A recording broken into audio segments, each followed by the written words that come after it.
Jagan declaration ఇస్తున్నట్లు ప్రకటించాకే తిరుమలకు రావాలి అంటూ జనసేన తిరుపతి ఇన్ఛార్జ్ కిరణ్ రాయల్ డిమాండ్ చేశారు. ఆయన ఈ సందర్భంగా మాట్లాడుతూ తిరుపతిలోని law and order problem create చేసేందుకు జగన్ కుట్ర పన్నుతున్నారని ఆరోపించారు.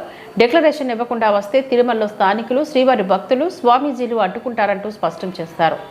జంతు మాంసాలతో నెయ్యి తయారు చేశారని చెప్పి ప్రపంచవ్యాప్తంగా అందరికి తెలిసిపోయిందో, ఇప్పుడు ప్రాయశ్చిత్తమో లేకపోతే పశ్చాత్తాపమో లేకపోతే చేసుకున్న తప్పును సరిదిద్దుకోవడానికో పులివెందల ఎమ్మెల్యే మాజీ ముఖ్యమంత్రి జగన్మోహన్ రెడ్డి తిరుమలకు వస్తానని చెప్పి కొత్త డ్రామా తెరలేపారు.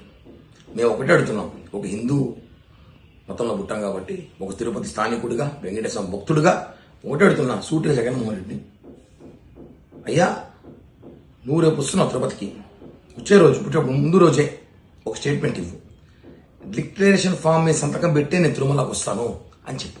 ఎందుకు చెప్తున్నా అంటే, మీరు ఎప్పుడు ఇన్ని సంవత్సరాలు ఇప్పుడు తిరుమలకు వచ్చినా ఫ్యామిలీతో రారు, భార్య బిడ్డలతో రారు, ఒక్కడే వస్తారు. ఏ రోజు కూడా డిక్లరేషన్ ఫామ్ సంతకం పెట్టలా. ఎన్నిసార్లు అడిగినా కూడా మీరు పట్టించుకున్న పాపానికి పోలేదు. ఏ అధికారులు మిమ్మల్ని అడగరు. గత ప్రభుత్వం, ఇప్పుడు కూటమి ప్రభుత్వం తిరుమల పవిత్రత కాపాడాల్సిన బాధ్యత మా మీద ఉంది. కాబట్టి మీరు వచ్చేటప్పుడు డిక్లరేషన్ ఫామ్లో సంతకం పెడతానా లేదా చెప్పి రావాలి. మీరు డిక్లరేషన్ ఫామ్ సంతకం పెట్టకుండా కానీ తిరుపతిలోకి వస్తాను, ఏమైనా కానీ చూద్దాము, లా అండ్ ఆర్డర్ ప్రాబ్లం తీసుకొద్దాము, కూటమి ప్రభుత్వంపై చెడ్డ పేరు తీసుకురావాలని ప్రయత్నిస్తే మాత్రం ఊరుకునే ప్రసక్తే లేదు. ఒకటే చెప్తాను, తిరుపతి స్థానికుడు వెంకటేశ్వర భక్తుడిగా డిక్లరేషన్ ఫామ్ సంతకం పెడతానంటేనే మీరు తిరుపతికి రావాలి. లేని పక్షాన మీరు చెప్పకుండా మీరు తిరుమలకు వచ్చి వెళ్ళిపోతానంటే మాత్రం ఊరుకోము. హిందూ మతాలు కానీ, సాధువులు కానీ, అనేక రాజకీయ పార్టీలు కానీ, తిరుపతి స్థానికులు ఎవ్వరు కూడా మిమ్మల్ని తిరుమలకు పంపిరు.